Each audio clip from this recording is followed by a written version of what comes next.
So there's the a national anthem that happens for Canada, which starts with "Oh Canada." In case you're wondering why this, I'm quoting that at the start of this live stream. It's because when I watch Pakistan play cricket at ICC tournaments, there's only one tune in my mind: "Oh Pakistan, oh Pakistan, how do you do this every time?" How do they manage to do this, guys?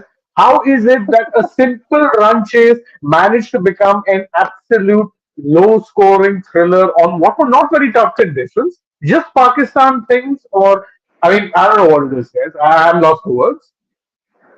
No, that's okay. Pakistan, they wanted to adopt a template once Babar Azam was reinstated as the white ball captain. And he even said in a press conference that I'm going to bat at number three in the lead up to the World Cup. But things changed. Then he went back to the opening spot. Today, once again, he batted at number three. And guess what? He played a match winning knock. He remained unbeaten on 32. I think it was the perfect platform for him to just play that anchorish role, just be there, hold one end, and then make sure that he gets Pakistan over the line with some help from the lower order batters with Abbas Afridi coming in. He played a crucial cameo of 17, and then Shaheen Afridi, he sealed the deal with a six. So I think with Pakistan, one thing that has been consistent throughout the 2024 T20 World Cup is that it hasn't been 1 minute up and next minute down. It has pretty much been like this or like this. I don't know. Pakistan, it felt like, it felt during that India match as well. Today, again, another reaffirmation of what Pakistan sort of came in with as far as their mood in the T20 World Cup is concerned. I think for them, this was not the T20 World Cup. It was the man made low scoring thriller World Cup or something like that, because matches that had no right going down to the last ball, even let's say the India match as well, going down to the last ball, India had no right winning that match. Pakistan had no right losing that match. They they uh, they, they conjured a loss, I would say, that day. Today as well, trying their very best for the umpteen time in this tournament now, and higher time now. I'm taken back to what Siddharth was telling us earlier during the dugout, that Imad Wasim saying that this is a new low for Pakistan cricket. I think I'll agree with Imad Wasim now, because this is just shocking from Pakistan for a team that had players. You would say that these are players who would fit into most teams and match winners on most days. But clearly, Pakistan really have some thinking to do. A lot of head scratching to be done as well. Gary Kirsten, they thought, would be that man who would turn things around. I think Gary Kirsten right now would be scratching his head as to what he signed up for, because this needs an overhaul now. This definitely needs an overhaul now, because no way can you be then botching up chases, and they nearly did so tonight as well, in a match which was easy. Should have been an easy chase, but you made Ireland look like India today. That's how the Pakistan batters batted today. And Oh, one thing absolutely. that I I'll tell mean, you, Shane, I'll just take just yeah, yeah, one go minute of ahead, yours. Siddharth, go ahead. Uh, Usually we talk about India finding it tough to get the better of the lower middle order batters of their respective opponents. Guess what? Pakistan did the same today. Ireland were clearly 32 for 6, and their lower order batters managed to put on another 70, 75 odd runs for just 2 or 3 wickets. Now imagine if their bowlers had bowled a bit more consistent lines, or they been a little more sharp. Ireland could very well have been bundled out for under 60 or 70. So that's where I think it's not just the case of the batters just maybe trying to choke under pressure, but it was very much, I think, bowlers' fault also, that they failed to keep Ireland under 60 or 70. It's not just bowlers. I mean, if you're looking at it, the captaincy or overall approach in the first innings was ridiculous. Leave aside the fact that they couldn't get Ireland out for under 100 after having them like 70 for 7 times. They burned through their two reviews in the power play. That is a terrible way of looking at things, and they could have had a third wicket right after that. There was a clear cotton ball not given, and they had no reviews because, quite frankly, they had already burned through that. Later on, also, they were constantly asking for one decision. I don't know who the batter was, where it hit the side of the helmet or the back of the helmet, and they kept appealing, going, "How's that? How's that?" I'm like, "Boss, you don't have any reviews. Go back to your positions if the umpires have given it not out. You don't have a review. Everyone gets two wrong reviews." You say that a lot during franchise cricket because it's an amalgamation of players from different nationalities and types. You tend to get overexcited if you're a young franchise. They played like franchise, they played franchise template today, wherein they were just overexcited. Yes, we know for a fact now that after probably Gurbaz, Rizwan is the other keeper who gets almost excited with everything that or every time that the ball just goes past the bat. Every time there's a close shave and Rizwan would feel it's out. You see that with a couple of Indian bowlers at times, and it runs across cricket for that matter. It's just not about Indian bowlers or anyone. But you expect maturity, you expect smart decision making, you expect a calm captain to be telling the players, okay, listen, we're not supposed to get overexcited over here. Those reviews were mind-boggling because one of the balls it pitched outside the leg stump, and seldom would you find bowlers out there who will you'll have the patience to to judge the situation very well, because every time a bowler, there's half a chance a bowler will go up and appeal. But that's when the keeper comes into play, and that's how you ask the other players who stationed around the stumps. That's what a captain has to do, not just go by those initial signals that you pick up, because the bowler and the keeper most likely will be the more excited people. But then Babar Azam, I don't know what he was doing, even with the bat. It's horrible. Run a ball, again, making a chase out of nothing. Easy run chases. You can't put it down to the surface also today. New York, yes, you could put it down to the surface. Today, not much down to the surface. And the bowlers, again, I'll still give them some leave. I'll still cut them some slack, because they had Ireland on the ropes for the most part, and also then, much like the India match, restricted Ireland to a below par total as it looked like at the half passage. But the batting, you look at the scorecard, you look at the strike rates of the top five, top six. Babar Azam doesn't get the strike after a point, and he's only watching wickets tumble at the other end. Fakhar Zaman doesn't take responsibility. Akib also. Saim Ayub, beg your pardon, also skying the ball out of nowhere. So it's just poor batting at the end of the day. Yeah, No, absolutely. absolutely. I mean, the thing with them is that, again, you can nitpick and say that, and I know I said that, the bowlers should have got them for under 70, 80, but even 100 odd shouldn't be that problematic to chase.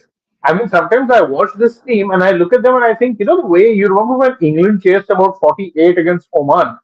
I think this Yeah, Pakistan side would have taken about 11, 3.1 12 also. overs to chase this down. Yeah, 3.1 overs. This Pakistan side would have taken 11, 12 overs and lost 7 wickets in the process. They have mastered the art of making pitches look far more difficult than they actually are. Because I'm sorry, whatever I saw of this Laurel Hill pitch, nothing about it screamed problematic. Yeah, you were getting some movement early on, but that was, I think, more down to conditions, very cloudy, and definitely some breeze blowing, cross breeze blowing as well. It had nothing to do with the pitch. It had nothing to do with the conditions. It was a very, very good bounce for the most part. And if you had 100 runs, what was stopping you from going a little hard in the power play? Try and chase it down early. You're playing for pride, right? I mean, now it takes me back to the comments made by the PCB chairman after the loss to both US and India, where he said, I thought this team required minor surgery, but it needs major surgery. And again, I Yes. have a sneaking suspicion that now you're going to be seeing question marks constantly raised over Babar, meaning that you could potentially see him having quit in November, regain the captaincy in March, and now come the end of June, he will very well have relinquished the captaincy again. Yeah, absolutely. And I think I just have a quick question for you also. And I think with Babar Azam, will he take the responsibility of Pakistan's failure in the T20 World Cup? Yes, I think he should, because he has But been I the don't one think he who will. hasn't. I don't think he will. Yeah, even I don't think he will. But if you look at it from the not just from the statistical point of view, but from the results that Pakistan had in this T20 World Cup, he didn't really step up to the plate with the bat. And when it comes to the captaincy, also he wasn't really in the thick of things. It was more about him panicking rather than making sure that his teammates are very much under control during that nervous match against USA and even India also. Okay, in India, they were chasing, but against USA, they were very much on track. And you cannot just pinpoint to the fact that Haris ball conceded that last ball boundary and then it went to the super over. But I think it was just a collective team failure. And even in the super over also, when Mohammad Amir was losing his cool and Mohammad Rizwan was just throwing the ball here and there without just looking at where the fielders are, that's when I think captain's role becomes very much crucial. You just need to go to the player, you tell him, just stay calm, things are going to be fine. You can bring things back in team's control, but they weren't really able to do it. And once again, when a team does not do well in those big matches or in those big tournaments, who is the one who faces the majority of the brunt? Either it's the coach or the support staff, and obviously it's the captain. So maybe in this case, I think it's Babar Azam who has to take responsibility. So either he just comes up and he tells in front of the media that okay, I'm resigning as the T20 captain, or he just says that I am going to make sure that this Pakistan team enters a new phase in the white ball format, not just in T20s but in ODIs too. I mean, look, didn't see any signs of him, truth be told, taking accountability even after the rather disastrous ODI World Cup year they had. The only reason he ended up, changing his tune was because he saw the writing on the wall and said, "Was they are going to make life tough for me." So, in the rare event that the PCB actually ends up taking the decision to sack him, rather than go out that way, go the respectable way and say, "Listen, what I step aside from the team, best interest, yada da." But this is the same Babar Azam who, when he was offered white ball captaincy, reportedly did not accept immediately because he wanted captaincy of all formats. Earlier Yeah. today, we also did a video stuff on the channel wherein we've been told very clearly that listen, him getting red ball captaincy isn't an option right now. At this point, I'd be surprised if he hung on to even one of the white ball formats, if not both. I think the PCB made a very grave mistake actually changing things about the way they did. And that's not to say that I think that Shaheen Shah Afridi is going to be the next Imran Khan. No, but the fact of the matter is the guy had the credentials. He won you back-to-back titles, PSL titles with I think Islamabad United. Correct me if I'm wrong here. And he'd won back-to-back titles. The youngster, a pace bowler leading the Pakistan side. Where have we heard that before? It happens all the time. You're thinking, okay, there's at least a good direction to build towards. You didn't build anything. You made him captain for one T20I series. He never captained in ODIs because you didn't play an ODI. And after that, then you just sack him because vibes, reasons, whatever. And if you're right, Siddharth is right that if I'm Babar, I would definitely want to take responsibility and say, listen, things haven't been good enough. But Babar is not that kind of a guy. Even his first resignation was very much like his captaincy. It was reactive. It was Yeah. entirely a reaction to the situations. And his captaincy, that is the biggest problem when it comes to him as a white ball captain. He's too reactive. He doesn't look to take the initiative and doesn't look to put pressure on the opposition. He'll let things happen. Then when something happens, he'll react. That's not how white ball captaincy goes. I He's think just not good enough. the tournament, I think ends for Pakistan on the kind of note that India ended their campaign back in 2022. And what did we hear a year after the campaign ended? It was in the midst of the World Cup when we heard that the Indian captain had taken a conscious call and realized that the Indian team was behind the curve and that they needed to play a certain way. They were not following the kind of T20 cricket, or not playing the kind of T20 cricket which some of the other teams were playing. And that's what you saw from the Indian captain in the 2023 World Cup, and that's what you believe is now the Indian template as well, which is why you see the host of changes that have happened in this Indian team from 2022 to 2024.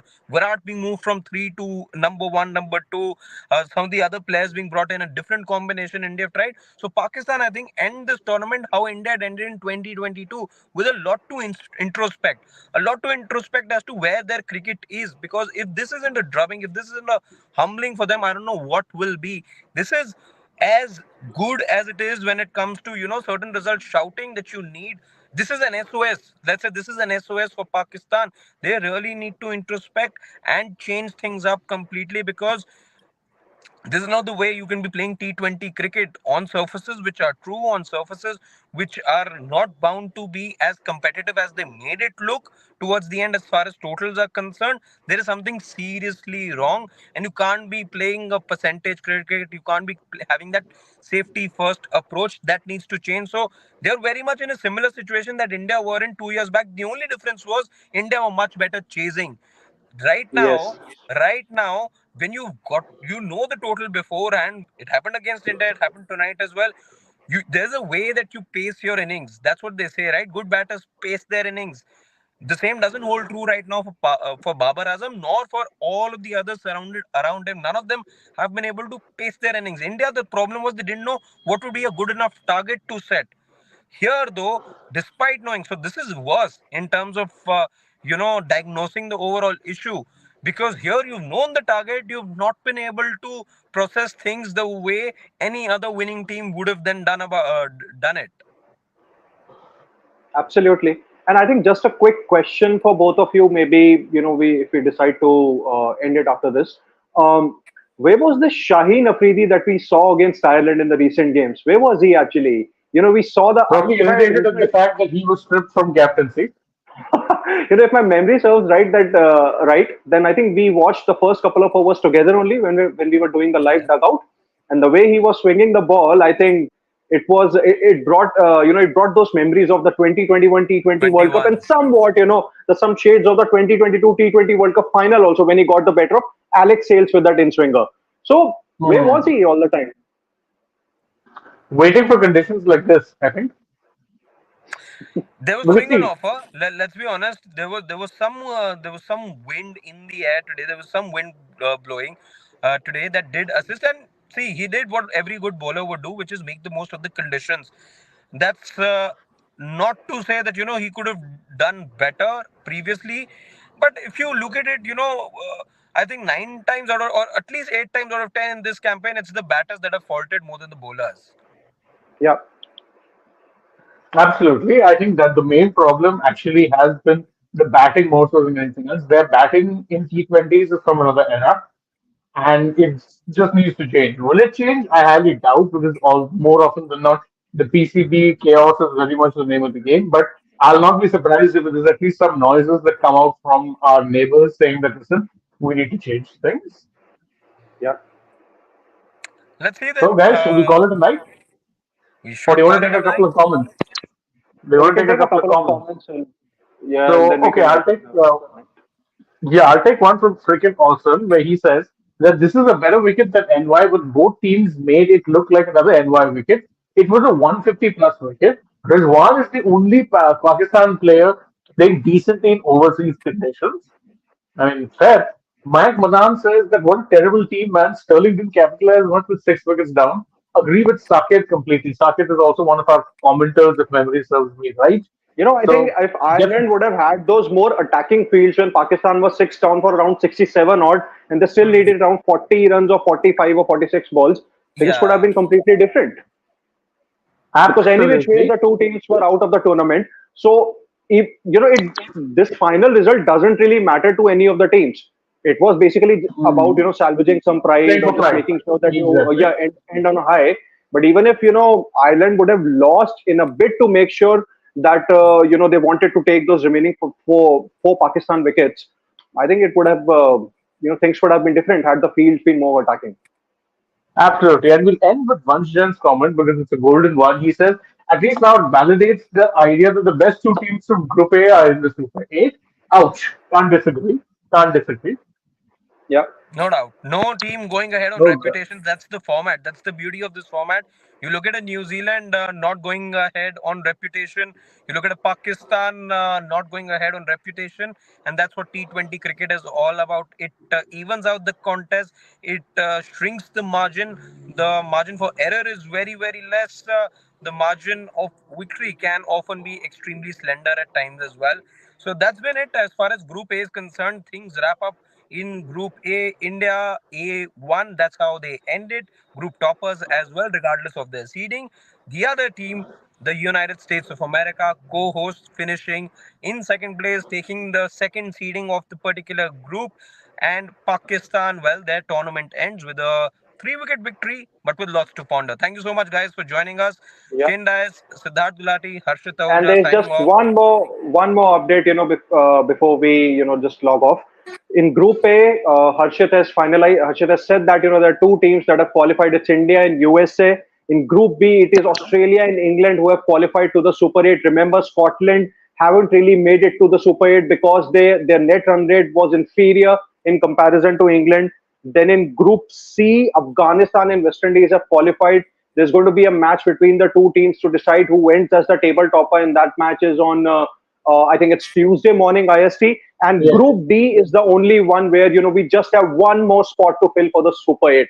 South Africa, with 4 wins in as many matches, have qualified, and either of Bangladesh or Netherlands will basically occupy the final spot in the Super 8, the all important Super 8 stage. So And we'll we'll get have to know who our that team final is team. tomorrow. Yeah. Yeah, Tomorrow morning, in fact. yeah, tomorrow morning, in fact, in the next maybe 8 to 10 hours or so. Absolutely. All right. Thank you guys so much for joining us. From me, Shane Dias, from Harshad Ahuja and Subhash Gulati, it is good night and goodbye and stay tuned to Sports Today.